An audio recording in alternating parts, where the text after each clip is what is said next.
the Office of Campus Ministry and Social Action. We created this week in response to the Afghan and Ukrainian refugee crises. We established this Advocacy Week with the aim to do our part in preserving the dignity of the displaced and ensure that refugee advocacy does not just focus on the headlines, but rather brings the overlooked displacement crises to the forefront. We paired each of our events with an actionable item for students to get involved and put their salient values to fruition.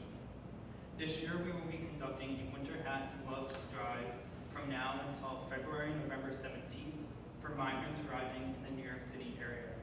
We encourage all of our staff, faculty, students, and community members to participate in this drive. Before I introduce today's event, I want to remind us of the words of historian Howard Zinn, noting we don't have to engage in grand heroic actions to participate in the process of change. Small acts when multiplied by millions of people can transform the world. Just over a year ago, the first bus full of migrants from the southern border arrived at Port Authority on 42nd Street. Since then, 113,000 migrants have arrived in our city, overwhelming the city's social and economic resources.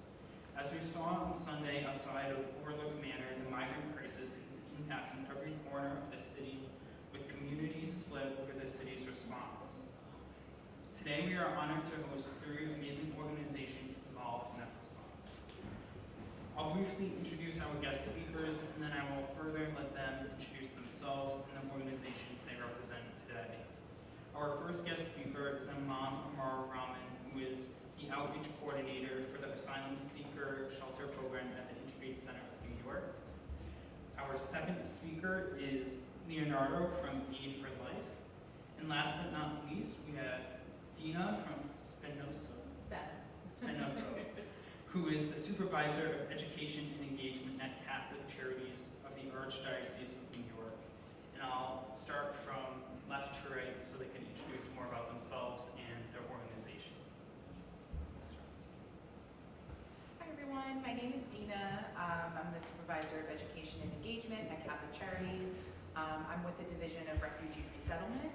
I'm fairly new to the organization, and to be completely transparent, I'm standing in for my executive director who is supposed to be here tonight, but unfortunately she is under the weather. So yeah, I'm fairly new to the organization. I've been here for just a few months, but for the past several years, I was overseeing, before this role, I was overseeing a pro se asylum clinic on Long Island. So I wasn't in the throes of the New York City migrant crisis. I had kind of a different perspective, so maybe I'll bring some of that to the table tonight. But I'm really excited to speak with the other panelists and to field any questions you might have. Okay, my name is Leonardo Clyde. I'm working at A4A and A4Life. I've been working in the with the migration crisis since the last year, like a year and a half. Later, I'm going to play a little more detail what we're doing. Okay. Thank you.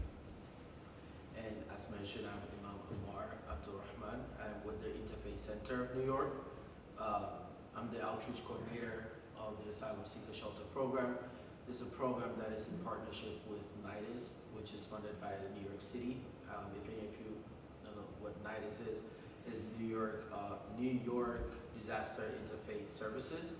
It's a disaster response service organization, coming from an interfaith perspective. So they subcontracted Interfaith Center of New York, and that's how I come in. My job there has been to recruit houses of worship, including churches, mosques, synagogues, quinoas, to be used as a shelter space for our brothers and sisters that are coming in from across the globe. I'll talk more about it later when we get to that. Thank you all for joining us today. So why don't we begin and have you guys describe what you guys are seeing on the ground on what is the state of the migrant crisis in New York City. Chris, let them use the mic too, please. Oh. Yeah, it'd be better. Thanks. Just got to switch it. Okay, it starts. Okay. very good question. And, you know, if you ask this question to 10 different people, you might get 10 different responses based on their exposure to the crisis. I believe, and I was telling you guys earlier, that yes, this is a crisis that we are facing as a nation, actually worldwide. There has never been a year whereby there's been so much migration as it is this year, actually. And it's only going to get worse from what all the indications. But when we talk about New York City in itself, this crisis isn't beyond what New York City is capable of handling. It's only that the people that are left to take care of it or handle it are just a few among the bunch. And it's one, on the people unaware of the situation, and two, people just fear. It's just the fear of the unknown, the fear of the new. You know, it just strikes fear in people's hearts, so therefore people don't step up to participate in the support. But if I were to describe it, I would say this is literally something that New York has seen before. Back then when we had Eastern European migrants coming to New York City in thousands every day, not just in, last time I was at the Port Authority, I think it was about 70 people that came per bus. But we've seen in history that New York City has received thousands of people per day continuously for a year. And we were able to handle it, and I believe we'll be able to handle it now. I think we compare the current crisis, but with the Mariel, thinking when migrants from Cuba trying to get into Miami, Florida. So in the past, like more than 100,000 people, but I don't have any more too much information about it. But the quick question is, can the government, local government, be able to handle this kind of crisis at this time? And what kind of skill do they come with in order to handle the crisis? It's hard for us to try to get some kind of solution. We feel like we can do it. We cannot do any for them so far. We're trying to do the best, but that's all. So I think since the spring of 2022, we've received over 116,000 migrants at this point. And when we say the word migrant, I think that encapsulates a lot of different legal statuses. There are some folks coming as asylum seekers, there are some folks coming as parolees, there are some people coming through the Ukrainian program, so there's all different types of things that folks are looking for. And actually the Ukrainians are their numbers, their particular numbers are really not documented well. And so New York City, since the spring of 2022, has received about 30,000 Ukrainians alone. But they have very different access to benefits than, asylum seekers who really have the bare minimum. They do not come here with work permits. They go through a very different process, and that has created, I think, more of like the crisis, because there are a lot of folks who are willing to work, who are unable to work, and so therefore they're not able to afford things like housing. So that's why you see our shelter system super bloated. There's a lot of different factors that have negatively impacted the migrants, and I think just the way the media has kind of encapsulated the challenges has been sometimes a little misleading. But many services across New York City are at capacity. It is a huge challenge. ESL services, anywhere they look, anywhere folks are looking to gain like English knowledge, it's very hard. They're finding like 6 month to a year-long wait list. Housing, as you know, is a crisis. Many of the folks are put in shelter systems. Education is an issue. Obviously, like our school systems are being they're at overcapacity for students. So it's very challenging. Asylum seekers are seeking relief. And I think it's just important to keep in mind that these are people who came here in fear and they are in search of safety. And so I think sometimes the media has really kind of glazed over that point, and they just see it as, these folks are here and they're an issue to us now. And I think that we do have the resources to help. I think it's just where the funding is going that has been a challenge. That's the question. If I could add one thing also, is just, I was mentioning to you earlier that I think when Chloe brought me onto this, I was very excited about the situation, about the fact that we're going to talk about this in a college setting, in a place where we usually don't talk about migrant crisis or the crisis that we're facing right now. It's always been between organizations and New York City and New York government and New York State and the federal, and then while they at each other, trying to score points, political points, the real people on the ground who could work, who could help out, either misfed information or misled by the information, or they don't even hear about it at all. Like this ESL program, so far in our resource documents, we don't see any, except Hostos Community College, we don't see many of our colleges offering ESL programs. And we know that a lot of colleges are actually trying to close certain departments because of low enrollment. And the question is, can we, as a city, come together and say, hey, why don't we have this number of professors or this number of teachers offer, voluntarily free ESL program at a certain time of the day? And we can do it if we have the necessary information and people. But there are a lot of people who call me every day and say, Amar, how do I help? My church can't qualify for this program that you guys are offering. How can I help?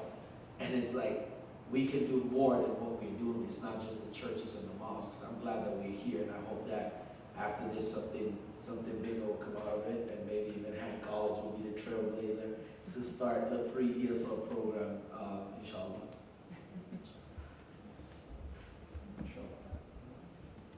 So, I don't know if you guys already saw recently, Mayor Eric Adams announced that adult migrants now are going to be only allowed to stay for 30 days. How do you think this is going to impact what already is going on?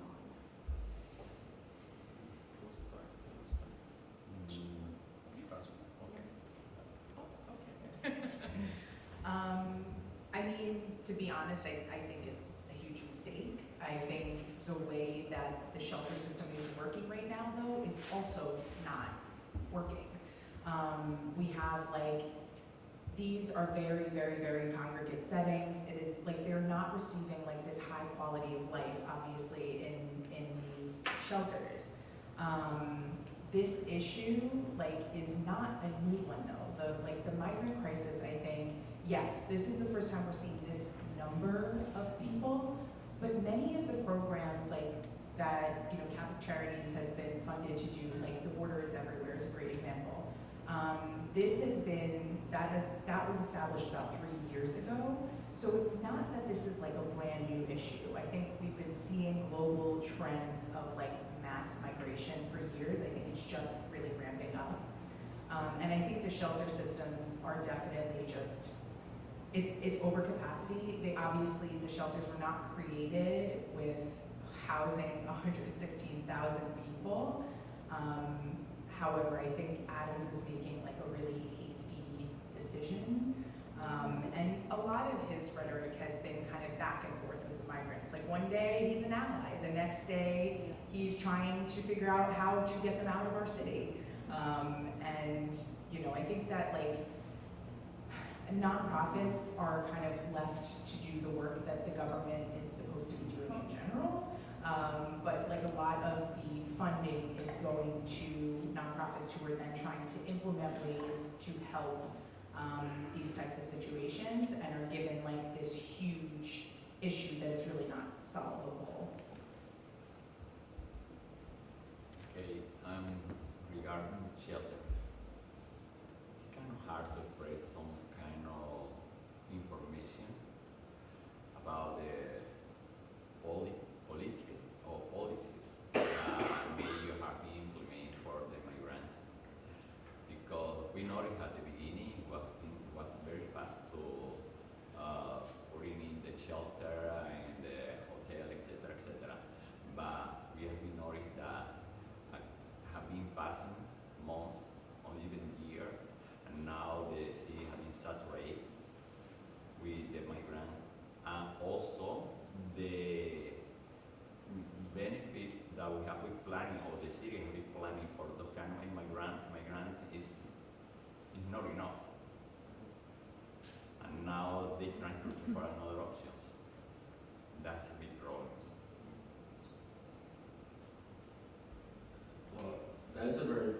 question that you asked, and literally this morning I was in a meeting with the city, and we're trying to push back this new mandate.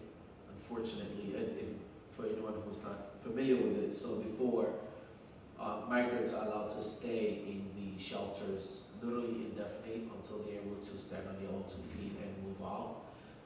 And then when they established the house of worship beds, which is the one that I'm in charge of in my from ICNY, they limited it to 60 days.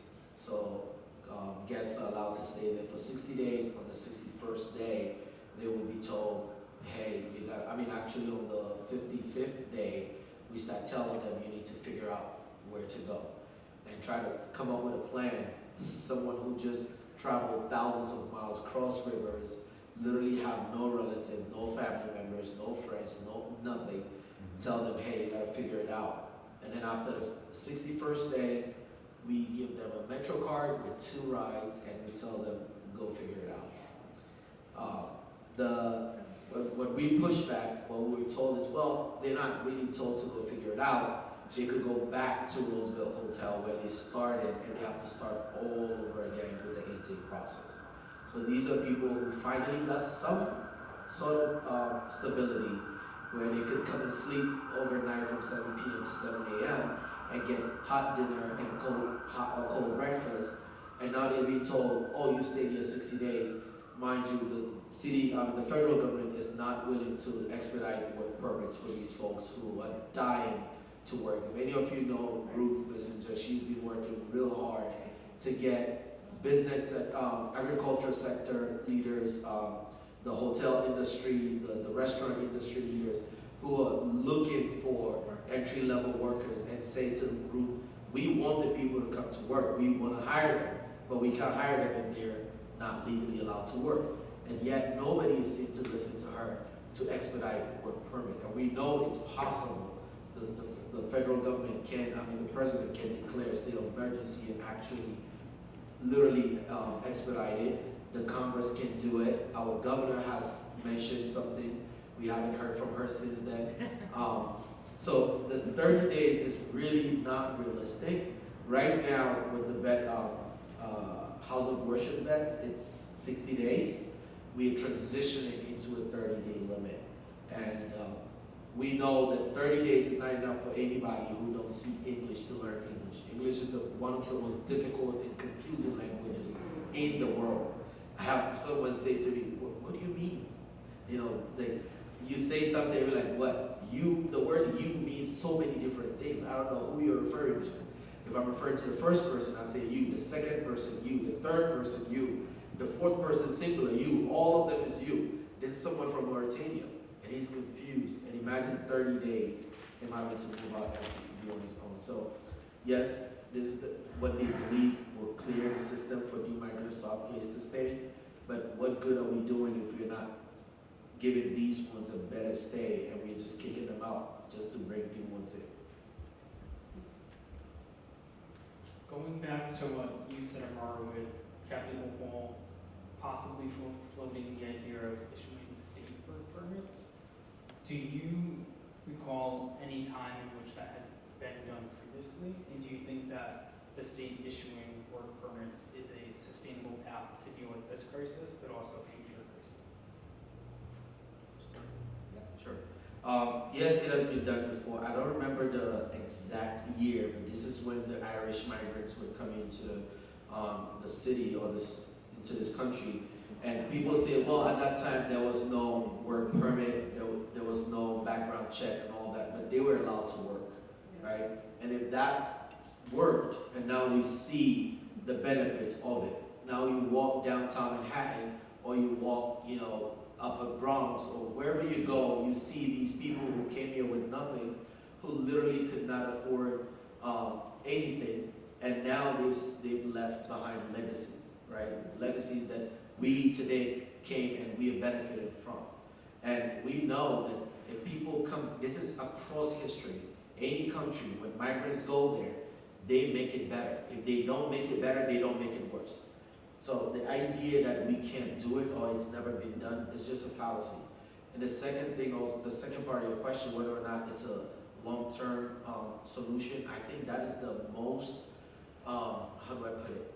That would be the most equitable long-term solution for these migrants to be given work permit. Because you need to understand one thing. When you sit with them and you talk to them, none of them will say to you, yeah, I was just sitting on the beach somewhere in Senegal and I saw USA on my Instagram and I'm like, oh, let me get on the boat, right, and ride, the opposite of the waves and with all these danger just to get to America. That's not what they're telling you. These are people who grew up in a system that is corrupt, a system that is constantly threatening them, right? A system that literally limits their ability to thrive. These are people coming from places where their daughters are being raped, where they are being threatened because someone in their family owes money, or where young kids, young girls and young boys are being pimped into drug cartels. These are people who are fleeing real danger. So they're not just coming here just to enjoy the beautiful scene in Manhattan. They just want to work. Literally, they just want to participate, to the American dream and be better for themselves and look over and take care of their siblings. I'll tell you a story. Earlier, I believe last month, we opened a shelter in Queens in a church called Evangel. And I was in that church and I was speaking to one of the brothers and his wife calls him on video call. And he showed me the call. And if you see the smile on her face, see that her husband has found a place that he could sleep, literally. And she's telling me, please help him. And then she shows me their room in the video. And there's subhanAllah, it was deplorable. And he says to me, this is why I'm here, for my kids, for my family. So yes, it is the most sustainable intervention that we can ever have.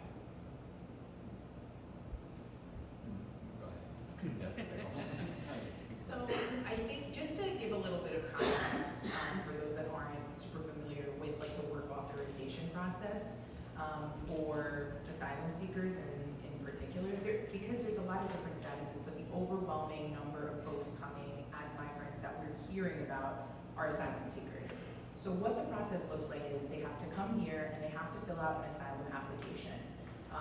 That in and of itself is a task because what they say is, oh, just get an attorney.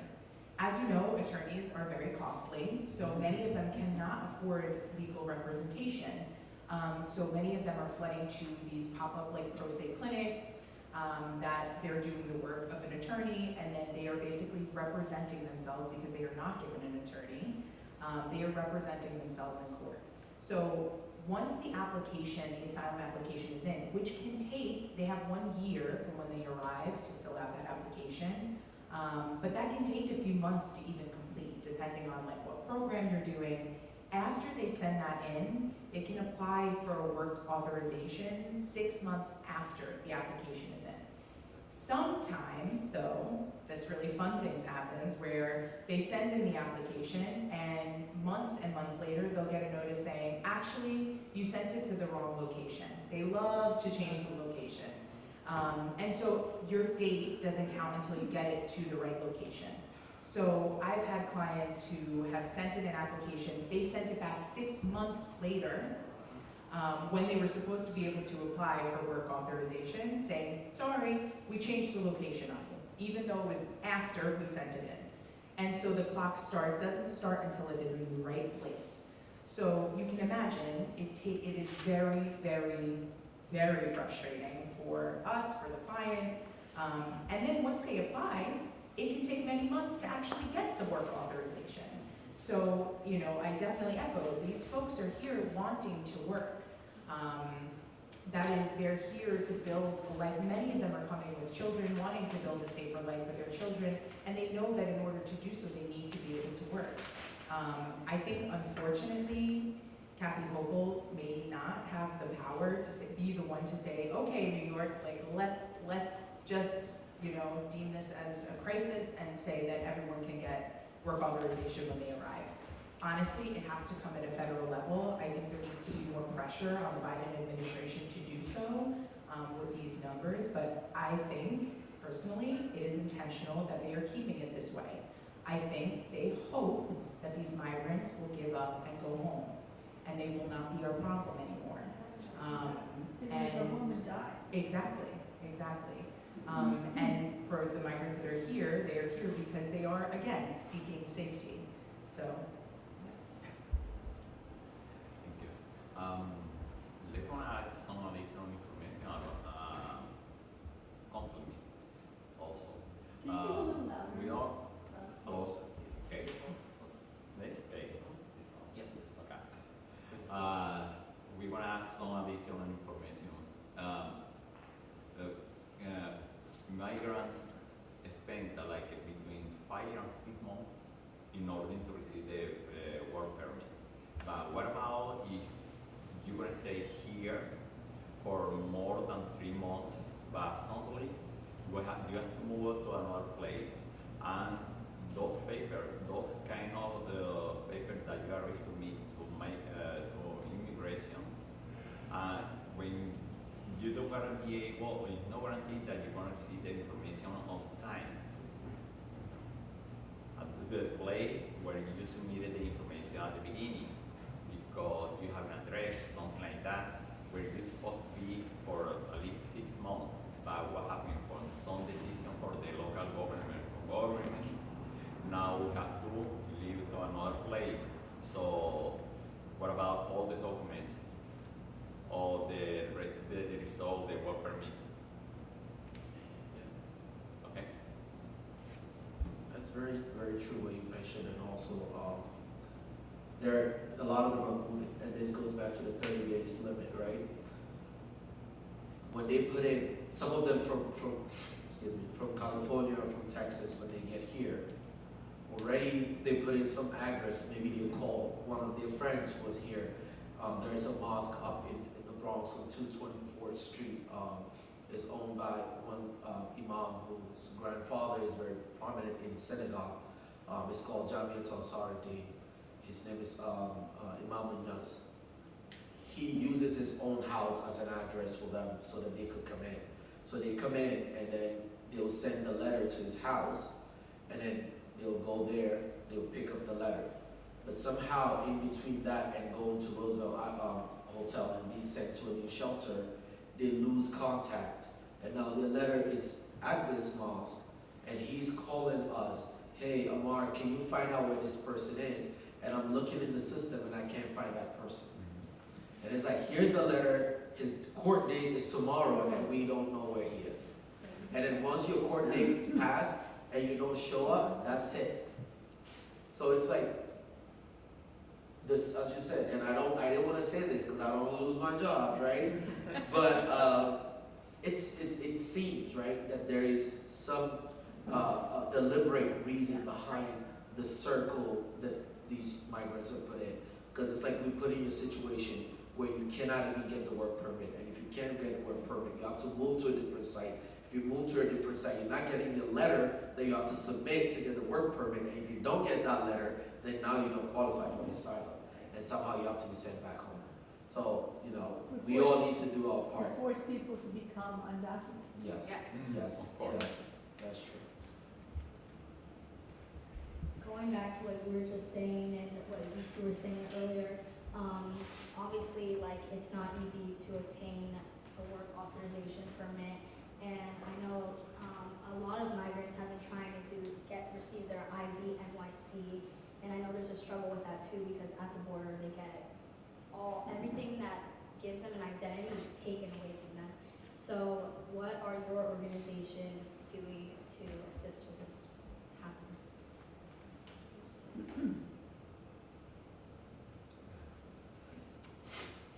I know at Catholic Charities, there's like a lot of accompaniment happening. So we're using volunteers, and also like our case managers are going like hand in hand with our clients to advocate for them at DMV for IDs. It's challenging though, you know, many, you know, I don't know if you all know this, but many folks get their passports kept at the border. which stops them from being able to do a lot of things here because you need a certain amount of ID points to get, you know, a New York City ID. So it has been a challenge. There are some like loopholes, like if you have a photo of it, sometimes they let it slide, but in general, it is a huge challenge for our clients, but that's why we really try to send someone who can advocate on their behalf, because what we find is when they go alone, they never leave with an ID.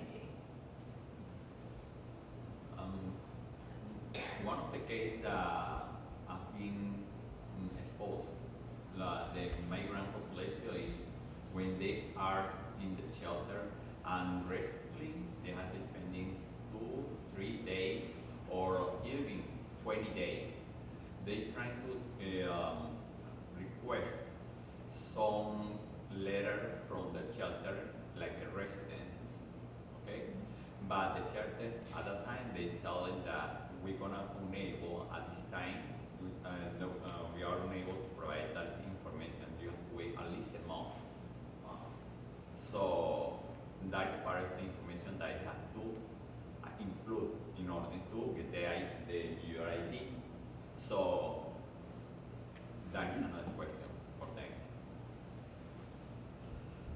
So at ICNY, what we do, I believe last year we got a grant, you know, generous grant from Trinity Church that allowed us to fund organizations and smaller houses of worship who's been doing this work.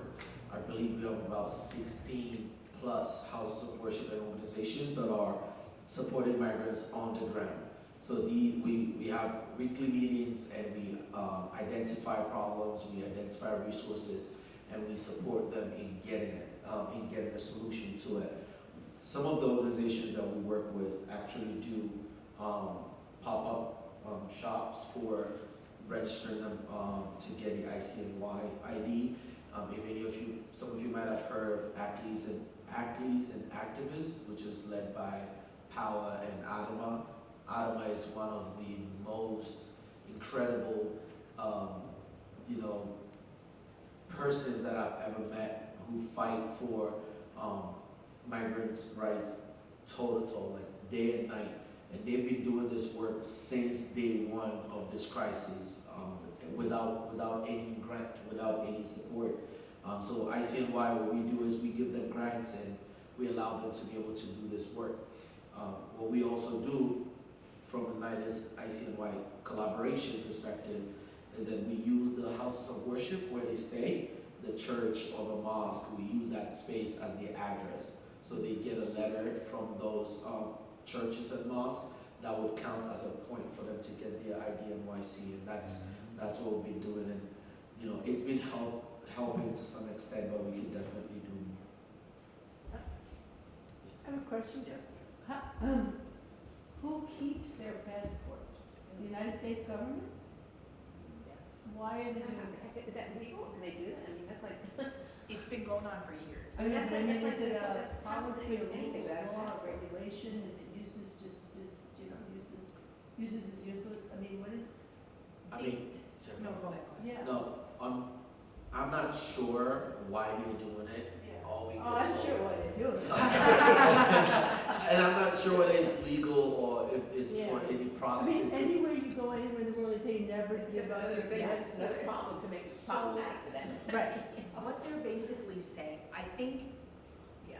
so I think that when they like instilled it, originally, it was because they were saying basically like it was safety so that if they are to be like deported, that they have that document. Like it's to make sure, it's like something that like Homeland Security made up, honestly.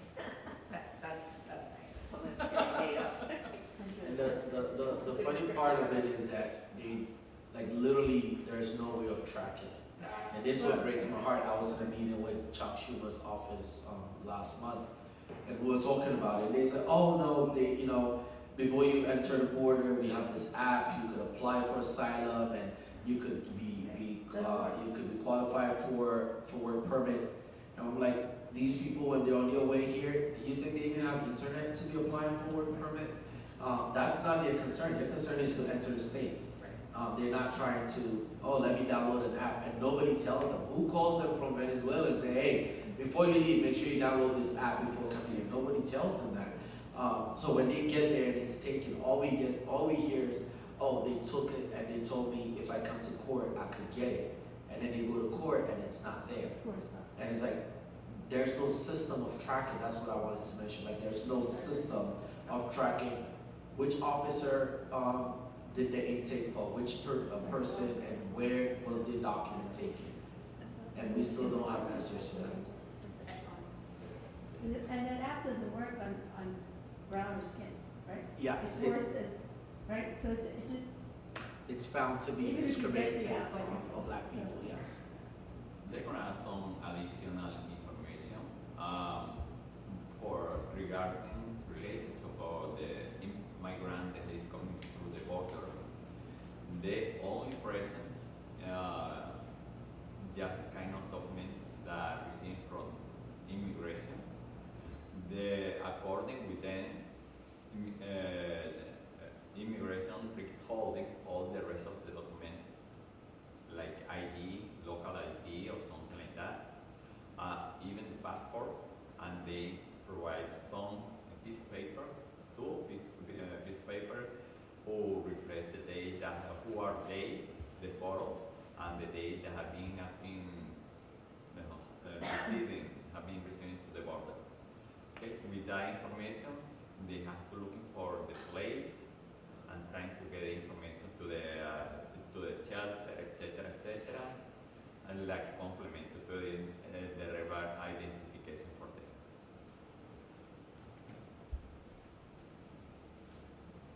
So we talked a little bit about ICNY's program of giving the grants to houses of worship, but maybe in a 2-minute statement, if each of you could tell us how ordinary New Yorkers could get involved to assist in the response by themselves, and then we'll open it up to 2 questions from the audience.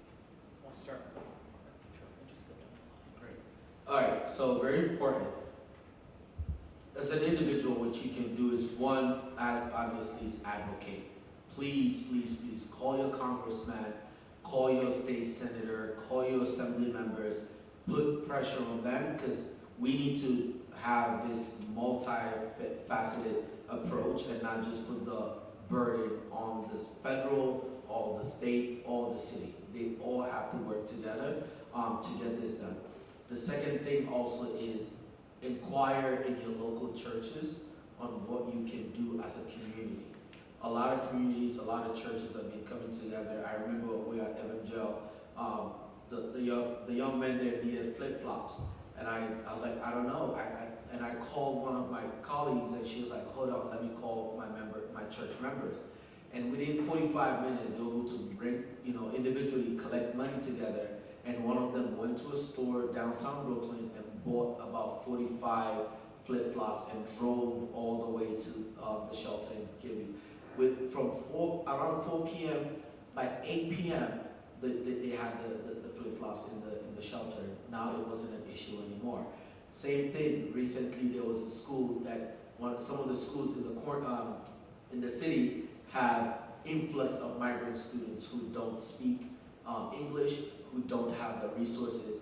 And Chloe happened to be at a church where she was doing her ministry visit, and she was telling them, hey, they were like, oh, we have this backpacks, we're gonna do a backpack drive. She said, wait, there's a school that needs backpack for the kids. They're like, how many do they need? She said, 50. They're like, we have 75. Put it in the car and drove right there and gave it out. So, I mean, you could speak with your house of worship, you could speak with your friends, you could collaborate and do something. The next thing that I would also mention is if you speak, or if you know anyone who speaks any other language other than English, be it French, Spanish, Wolof, Russian, Ukrainian, I don't know what name they call the Ukrainian language. Ukrainian, yes. It's different than Russian, but yeah. Yes, because we've had buses that arrive, and it's like 70 people, and about 60 of them speak Spanish, maybe 7 of them speak French, maybe 2 of them speak Wolof, and 1 person speaks Russian. And we stand there like, you speak Russian, you speak Russian. It's like 7 of us who came to assist, and none of us spoke Russian. It's like, only if I knew one person I could call around 7 p.m. and be like, hey, can you explain to this person that we're waiting for bus to come take them to the hotel? If you can do that, if you know anyone who speaks other languages, please form a collaboration. Let us know at ICMY. Give us your numbers, and we'll put your names. We'll let the shelters know so that if they need any translation, they could reach out to you. The last thing that I want to mention is also we know that winter is coming. And many of these folks that are coming are not coming from a cold environment. One of the brothers in the shelter that I visited last week was wearing shorts, and he's from Senegal, and it's very hot in Senegal. And I was having a conversation with him, and I said, you're gonna have a life-shocking moment in the next few weeks when the temperature drops. He's like, what? I was like, wait until you feel it. So if you know anyone who can donate, and sometimes when we say donate, it's nice that people have the heart to donate, but sometimes we get like used clothes or clothes that aren't really dignifying, so to speak. But if we could have the money to buy new clothes that are very dignified, that make people feel welcome, that would be very, very important. Like socks, hats, gloves, pants, and sweaters would be really helpful. Okay. Hopefully we help. Collecting stuff, right? In more of our activities that we have been doing every week on Saturday in the public school PS20 Anna Silvers in downtown Manhattan, Delancey Street. We offer hot food for migrant, doesn't matter where they coming from, even clothes. Okay, and I'm totally agree with you. Winter is coming. We don't have enough clothes for them. We really need, even for kids, we need strollers.